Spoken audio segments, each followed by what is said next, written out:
The morning Julia told me she was pregnant, I was cataloging a collection of Victorian mourning jewelry. She stood in the doorway of my home office, one hand on her belly, the other clutching a positive pregnancy test. The sunrise caught the amber in her hazel eyes, the same light that had made me fall for her 16 years ago when we were both junior appraisers at Christie's. "We're having a baby, Mark," she whispered, tears streaming down her face. I abandoned the jet brooch I'd been examining and swept her into my arms.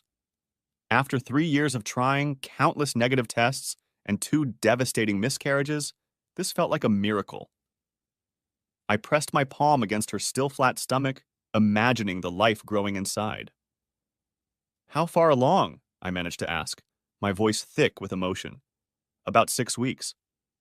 I wanted to wait to tell you to be sure, but I couldn't keep it secret another day." That night, we celebrated quietly, sparkling cider for her, champagne for me. We talked about converting my study into a nursery, debated names, and fell asleep with our hands intertwined over her belly. If I'd known then what I'd discover 4 months later, I might have noticed how she flinched when I mentioned scheduling her first prenatal appointment together. Our antique business had grown from weekend flea market runs to one of the most respected appraisal services in New England. Miller and Associates, though the Associates was really just Julia and our part-time assistant Diane. We'd built our reputation on honesty and expertise, especially in American furniture from the Federal period through the arts and crafts movement. Julia had the gift. Where I saw old furniture, she saw history. She could spot a genuine Stickley from across a crowded estate sale, identify authentic Tiffany glass by the way light passed through it, and price a piece within 10% of its auction value just by running her hands along its joints. Pregnancy had only sharpened her instincts. "It's like I can feel what the original craftsman intended," she told me one Saturday as we previewed the Blackwood estate. She was 4 months along by then, her bump finally showing under her vintage Herm S scarf. "This pregnancy has made everything more vivid." I watched her examine a mahogany secretary desk, her fingers tracing the dovetail joints with practiced precision. Even at 5'3", she commanded attention at these sales.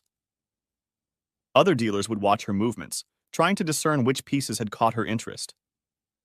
More than once, I'd seen competitors bid on items simply because Julia had lingered over them. "Federal period.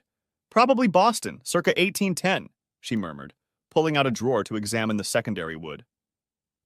"Look at this pine. Single board, hand-planed, no machine marks. This is museum quality, Mark." I made a note in our catalog. The estate sale was tomorrow, and we'd need to arrive early if we wanted this piece. Richard Pemberton, the estate executor, had already warned us that several major dealers from New York would be attending. "Speaking of Pemberton," Julia said, straightening up and rubbing her lower back, "he mentioned there might be some early American silver in the attic that hasn't been cataloged. Said he'd show it to me privately if I came by this afternoon." "Want me to come with you?" I offered, though Saturdays were typically when I caught up on authentication paperwork. "No need. You know silver isn't your strong suit anyway." She smiled, but something flickered across her face, there and gone like a shadow on water. "Besides, you have the Hernandez collection to finish appraising." She was right, of course. The Hernandez family had hired us to value their late grandmother's estate, and the report was due Monday. Still, as I watched her gather her things, something nagged at me. Maybe it was the way she avoided my eyes, or how quickly she pecked my cheek before leaving. "Drive carefully," I called after her. "Remember, you're carrying precious cargo." She paused at the door, one hand unconsciously moving to her belly. "I always do," she said softly. And then she was gone. The Pemberton estate occupied a sprawling Tudor revival mansion in the Berkshires, the kind of place that whispered old money through every limestone detail. I'd been there 3 times already for the preview, but that Saturday afternoon, the day everything changed, I arrived unannounced. Diane had called my cell, frantic. She'd accidentally deleted our entire client database while trying to update the software. Years of contacts, purchase histories, and authentication records, gone. The only backup was on the external drive in my car, which Julia had borrowed for her visit to Pemberton's. I could have called her, but cell service was spotty in the mountains. Besides, I figured I'd surprise her, maybe take her to that little French bistro in Great Barrington afterward. She'd been craving their butternut squash soup. The estate's iron gates stood open, unusual for a non-preview day. I parked behind Julia's Volvo and noticed Richard's Mercedes beside it. The only two cars in the circular drive. The mansion loomed against the October sky, its windows dark except for a warm glow from the second-floor study. I used the side entrance, the one Richard had shown us during our first visit. The house felt different when empty. Sounds carried strangely through the high-ceilinged rooms. I could hear voices from upstairs, Julia's laugh mixing with Richard's deeper tones. The mahogany staircase didn't creak. Quality construction never does. I moved through the house like I was approaching a skittish antique dealer at a flea market, careful not to disturb the negotiations. The study door was ajar, afternoon light spilling into the hallway. I almost called out, almost announced myself. But something in their tone stopped me. Intimate. Familiar. Wrong. Through the gap, I could see them by the window, examining what looked like a silver tea service. But they stood too close. Their bodies angled toward each other in a way that had nothing to do with antiques. Julia's hand rested on her belly, and Richard's covered it, his thumb stroking the fabric of her dress. 3 more months, Richard was saying. Then we can stop pretending. It's harder than I thought, Julia replied, her voice carrying a tone I'd never heard before. The guilt is temporary. Marcus gave you 3 years of disappointment. I gave you a baby in 3 months. My knees nearly buckled. I pressed myself against the wall, fighting the urge to storm in, to demand explanations. But some primitive instinct kept me frozen, gathering information like I was researching a suspicious provenance. He wants to come to the ultrasound next week, Julia said, to find out if it's a boy or girl. Let him. It maintains the illusion. After my uncle's estate settles, we'll have enough to start fresh. The divorce papers are already drawn up. Melissa knows what to file and when. You just have to play the loving wife a little longer. Melissa, Richard's lawyer. I'd met her at a preview once, a sharp woman who specialized in high-asset divorces. Julia turned, and I saw her face in profile. The face I'd kissed goodbye that morning. The face I'd watched light up at our wedding. The face that had cried with joy over a pregnancy test. She looked tired, but not unhappy. Her free hand traced the curve of a silver creamer. Paul Revere? She asked, shifting the conversation with practiced ease. Very good. Part of a service that belonged to my great-great-grandmother. Never been on the market. It's exquisite. Marcus would value this at... Marcus won't be valuing anything of mine once this is over. Richard's voice carried an edge of satisfaction. I've made sure of that. I didn't wait to hear more. I moved back through the house like a ghost, each step carefully placed, each breath controlled. The October air hit me like a slap when I reached my car. I sat there for 10 minutes, maybe 20, watching the house while my world reconstructed itself around this new reality. Julia emerged an hour later, alone. She moved differently than she had that morning, lighter, unburdened. She didn't notice my car parked in the shadow of the estate's old carriage house. I waited until her Volvo disappeared down the mountain road before I started my engine. The drive home gave me time to think, to transform raw pain into something more useful. By the time I pulled into our driveway, I'd made 2 decisions. First, I would say nothing. Not yet. Second, I would learn everything. That night, Julia made my favorite dinner, coq au vin with those little fingerling potatoes she got from the farmer's market. She chattered about the silver she'd seen, how Richard might be willing to sell privately before the auction. Her lies came so easily, seasoned with just enough truth to be believable. You should have seen this tea service, Mark. Paul Revere absolutely authenticated. The patina was incredible. I nodded, cutting my chicken with deliberate precision. Richard seems to have quite the collection. His family goes back to the Mayflower, Old Boston Brahmin stock. He's actually quite knowledgeable about American decorative arts. Is that so? I took a sip of wine, a burgundy we'd been saving for a special occasion. Everything felt like a last time now. How did he end up as an estate executor? Oh, he manages estates for several old families. It's quite lucrative, especially with the connections he has. She rubbed her belly absently, a gesture I now saw differently. He mentioned he might have some referrals for us. The baby. The detail that burned the most. For 3 years, we'd tried everything. Timing, temperature charts, fertility specialists. Dr. Morrison had run every test, prescribed every supplement. Julia had cried in my arms after each negative result, grieved each miscarriage as deeply as if we'd lost a living child. Now I understood. The sudden pregnancy after years of failure. Her insistence on handling all the medical appointments. The way she'd been too nauseous to be intimate for the past month. How are you feeling? I asked, the question automatic after months of practice. Better. The morning sickness is finally easing up. Dr. Morrison says that's normal for the second trimester. Dr. Morrison. I made a mental note to verify that.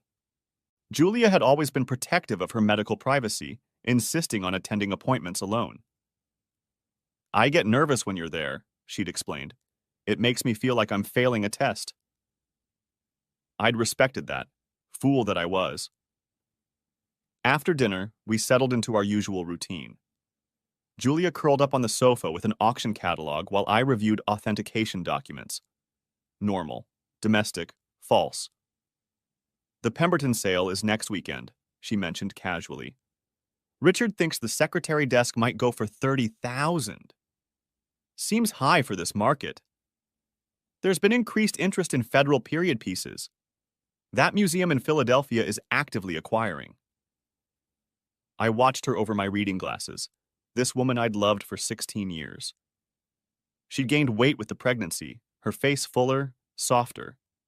It suited her.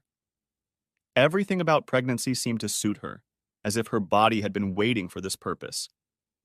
Which apparently it had, just not with me. I might skip the sale, I said, testing.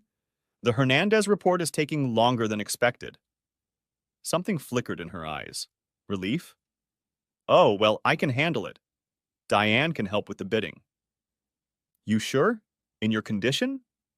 She laughed, that bright sound I'd fallen in love with. I'm pregnant, not broken. Besides, Richard always makes sure I have a chair. Richard. Always Richard.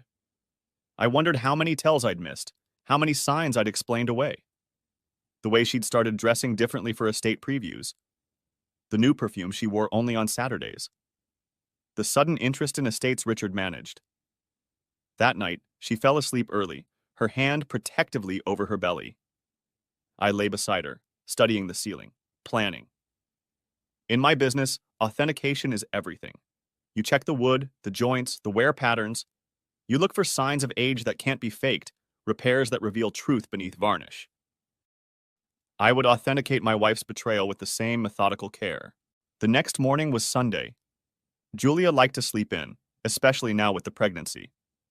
I made coffee, decaf for her, though I wondered if that was another lie, and retreated to my office.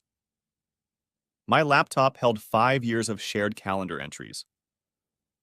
I started with the past 6 months, cross-referencing Julia's stated locations with credit card statements, phone records, anything that left a digital trail. The pattern emerged like wood grain under stripping agent. Every estate Richard managed, Julia previewed. Every Saturday she'd claim to visit her mother coincided with properties Richard was selling. The girls' weekend in Newport last month? Richard had been executing an estate in the same city. But it was the fertility clinic charges that revealed the deepest deception. Regular payments to Dr. Morrison, yes, but also charges to a different clinic, one specializing in artificial insemination. The dates lined up perfectly. While I'd been providing samples for testing, Julia had been using someone else's for conception. I printed everything, organizing it with the same care I used for provenance documentation. Evidence had to be irrefutable, especially when emotions ran high. Mark? Julia's voice from the hallway. You're up early. I closed the laptop, slid the papers into a folder. Couldn't sleep. Thought I'd get a head start on the week. She appeared in the doorway wearing one of my old Yale sweatshirts, her hair mussed from sleep. For a moment, I saw her as she'd been in college, young, ambitious, in love with the past and future equally. Want some breakfast? I'm craving those lemon ricotta pancakes from Benedetto's. Sure. I stood, stretched, played the devoted husband. Why don't you shower? I'll pick them up. She kissed me then, soft and sweet, her belly pressing against me. Have I told you lately that you're going to be an amazing father? You have, I said, returning the kiss, tasting betrayal. You have. Benedetto's was crowded with the after-church crowd, giving me time to think. I discovered the what, but I needed the why. Money was the obvious answer. Richard came from wealth, had connections I'd never possess. But Julia and I weren't poor. Our business netted close to $300,000 a year. We owned our home outright, had healthy savings. No, this was about something else. Status, maybe, or the thrill of deception itself. Julia had always loved the hunt, the secret knowledge of discovering a treasure others had overlooked. Maybe Richard was just another hidden gem, revealed only to her trained eye. My phone buzzed. A text from an unknown number. She's planning to ask for a divorce after the baby comes. R. Pemberton has promised to set her up in business. Thought you should know. A friend. I stared at the message, then deleted it. Friends. Enemies. In the antique world, often the same people. Back home, Julia had set the dining room table with our wedding china. Spode, blue Italian pattern, a gift from her grandmother. She served the pancakes with exaggerated care, fussing over butter, syrup, the right amount of powdered sugar.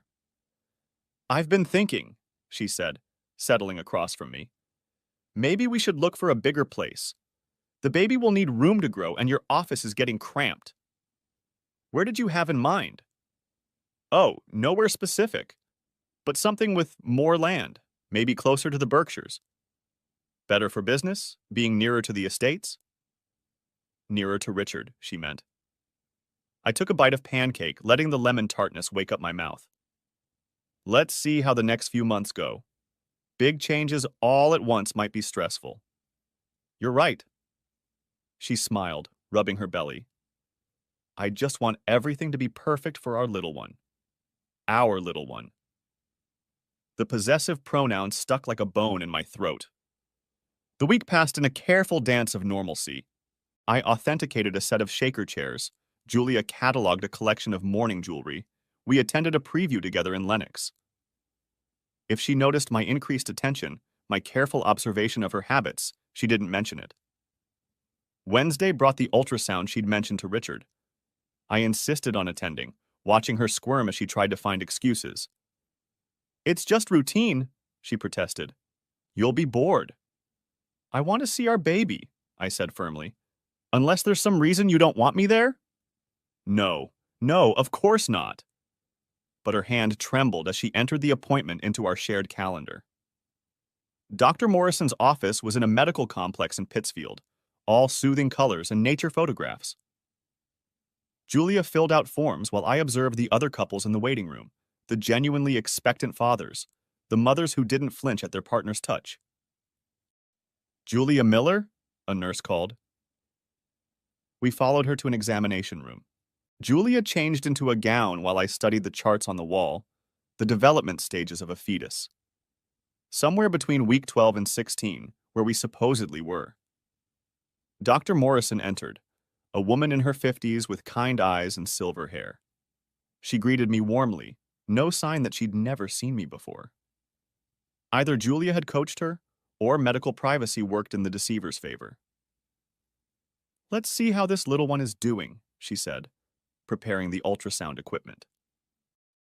The gel went on Julia's belly, the wand pressed down, and there it was, a baby. Real. Moving.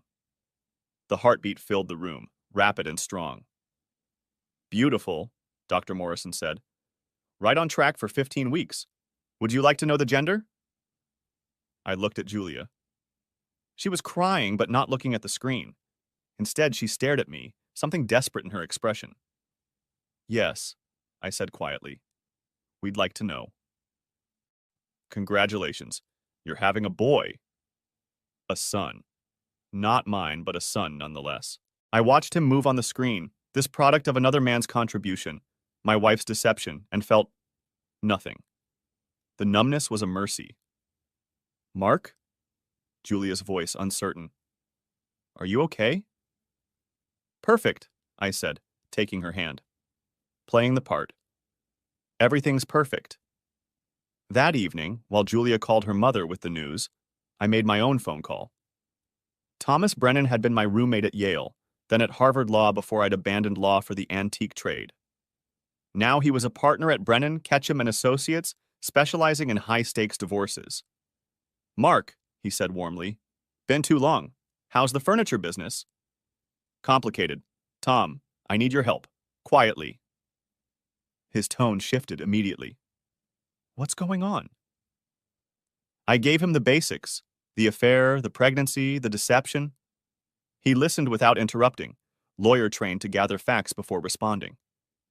Jesus, he said finally. Julia, I never would have. How certain are you? Certain enough. But I need more than certainty. I need leverage. Okay. First things first, document everything. Financial records, asset lists, business valuations. If she's planning to leave, she's probably already moving money. Second, don't confront her yet. In Massachusetts, adultery doesn't affect asset division, but fraud does. If she's been deceptive about the pregnancy, that changes things. What about the baby? Once it's born, demand a paternity test. If it's not yours, you have grounds to challenge everything. But Mark, he paused. Are you sure you want to go scorched earth? Sometimes it's better to negotiate. She's been poisoning me, Tom. The words came out flat. Not literally. But she's been drugging my coffee with something to keep us from conceiving while she was with him. I found the receipts. Silence. Then, document that especially carefully. That's assault, possibly more. Give me a few days to research. And Mark? I'm sorry. After we hung up, I sat in my office, surrounded by authentication certificates, provenance documents, the paper trail of truth that our business depended on. Trust, but verify. The first rule of antique dealing. I'd trusted. Now came the verification. October became November. The leaves turned, fell, were raked away. Julia grew rounder, more radiant. The nursery took shape. She'd chosen a nautical theme, all navy blues and sailing ships. I assembled the crib, hung the mobile, played the expectant father while building my case. The Pemberton estate sale arrived on a crystalline Saturday. I claimed a stomach bug, encouraged Julia to handle it alone. She left early, excited about the pieces we'd previewed, especially that federal secretary desk. As soon as her car disappeared, I got to work. Her laptop, usually password protected, was accessible through a backup administrator account I'd created years ago for technical support. Her email revealed the full scope of the deception. Messages to Richard going back 8 months. Plans for the future. Details about the artificial insemination, choosing a donor who looked like me to avoid suspicion. Discussions of divorce strategy, asset division, how to claim I'd been emotionally abusive to gain sympathy. But it was the business documents that revealed Richard's vulnerability. He'd been selling pieces from estates before they went to auction, pocketing the difference. Julia had helped him create false provenance documents, inflating values for insurance fraud. They'd been careful, but not careful enough. I photographed everything, uploaded it to multiple secure servers. Then I did something else. I began buying. The first purchase was innocent enough. A Chippendale mirror from an estate Richard managed in Stockbridge. I paid cash, got a receipt, had Richard himself verify its authenticity.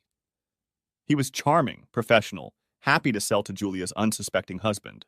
"Beautiful piece," he said, running his hand along the mahogany frame. "Probably Philadelphia, 1760s. I can write up a full attribution if you'd like."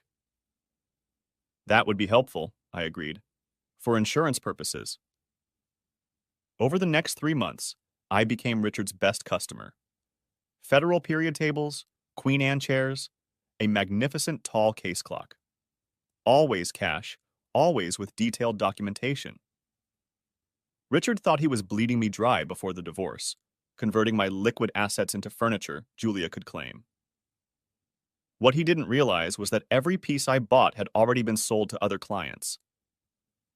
I was purchasing stolen goods, creating a paper trail that led directly back to him. Julia noticed the acquisitions, but didn't object. "You're nesting," she said, finding me arranging a new harvest table. "It's sweet, preparing for the baby." "Something like that," I agreed. She was 6 months along now, past the point of hiding it. We'd announced to friends, received congratulations, played the happy couple expecting their miracle child. The performance exhausted us both, I think. I'd catch her staring at nothing, one hand on her belly, lost in thought.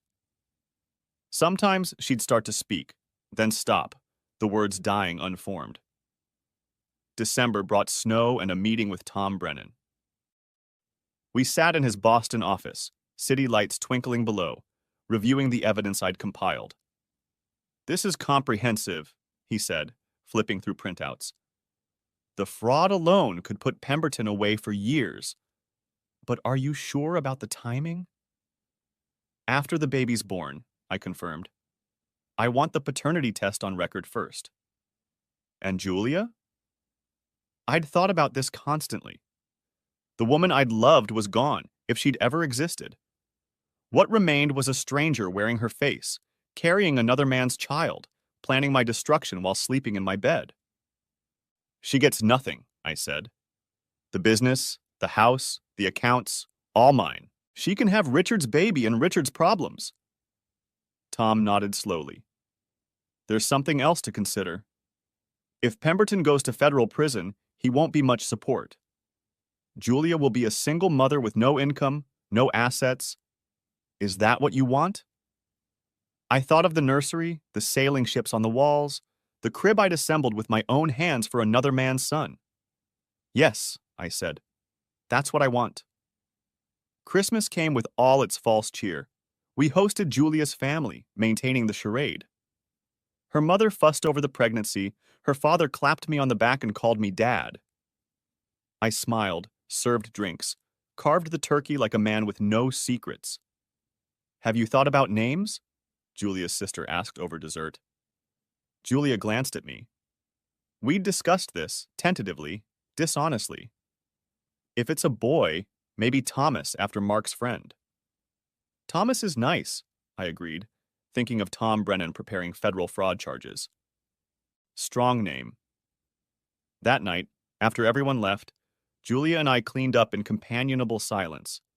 She washed, I dried, our movements synchronized by years of practice.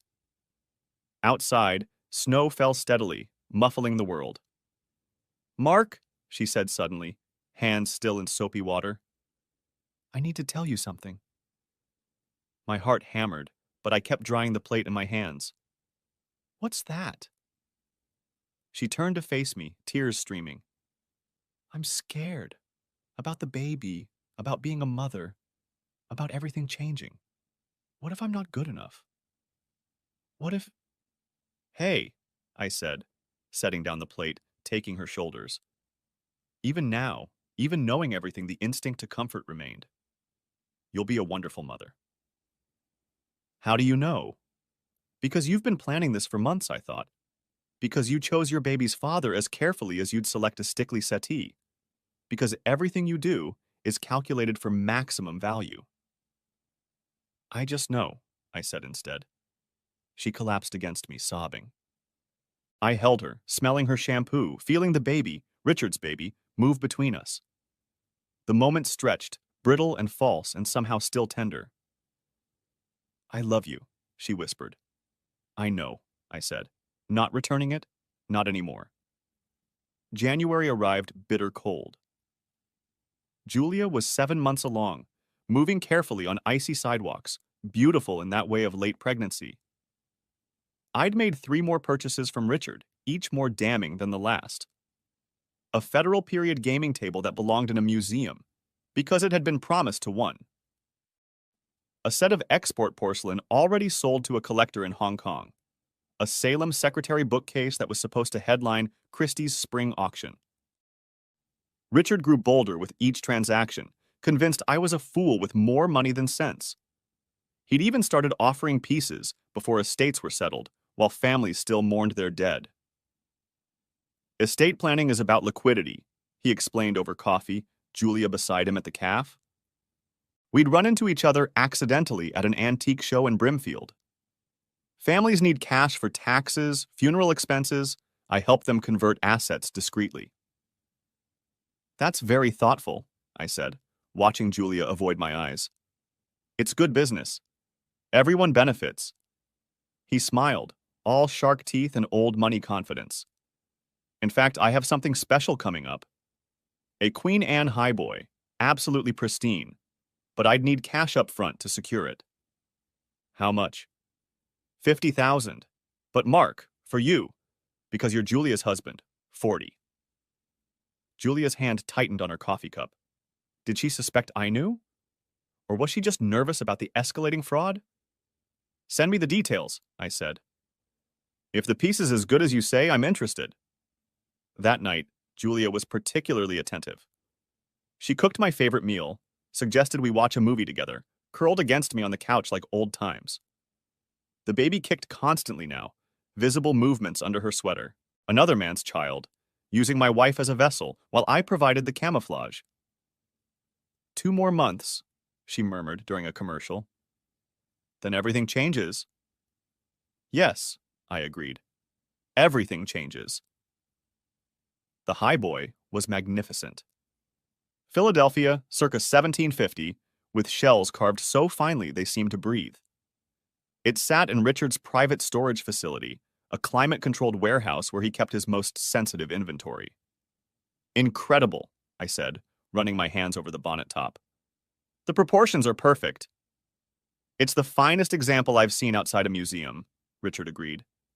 He stood too close, cologne too strong, confidence radiating like heat. The family wants it sold quietly. No questions, no paperwork trail. Except for authentication, I said. I'll need proper documentation for insurance. Of course, I'll prepare everything myself. He glanced at his phone, smiled. Julia says you've been wonderful during the pregnancy. Not all men would be so understanding. The implication hung between us. Did he know that I knew? Was this a test?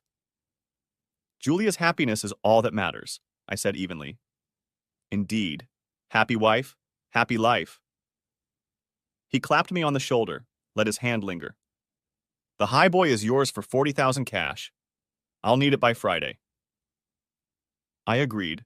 We shook hands, and I left him in his warehouse of stolen dreams. In my car, I called Tom Brennan. He's getting reckless, Tom said after I explained. This highboy. I'd bet it's already been reported stolen. Can you check? Give me an hour. 53 minutes later, he called back. Lifted from the Wadsworth Athenaeum 2 weeks ago. They're keeping it quiet while they investigate, but the FBI is involved. Perfect, I said. Mark, if you take possession of this piece, knowing it's stolen, I won't, but I'll make sure Richard thinks I have. February 14th, Valentine's Day. Julia was 8 months pregnant, glowing and miserable in equal measure. I'd bought her roses, red for love, white for new beginnings, pink for gratitude. She cried when I gave them to her over breakfast. Hormones, she explained, but something else flickered in her eyes. Guilt? Regret? Or just the strain of maintaining deception while her body transformed? I have a surprise for you, I said, producing a small wrapped box. Inside lay a Victorian mourning locket, jet black with a secret compartment. I'd found it in my inventory, set aside. Purchase is legitimate? Silence. Then, let me see what I can do. What he did was create a fraudulent bill of sale for a piece stolen from a museum. I picked it up from his office the next day, thanked him profusely, and filed it with the rest of my evidence. The trap was complete. 2 weeks later, Julia's water broke during dinner. We'd been eating Thai food, her latest craving, when she gasped, gripped the table edge. "It's time," she said, eyes wide with panic and wonder. The hospital bag had been packed for weeks. I drove carefully through Boston traffic while she breathed through contractions, one hand gripping mine, the other cradling her belly. "You'll stay with me?" she asked between pains. "The whole time?"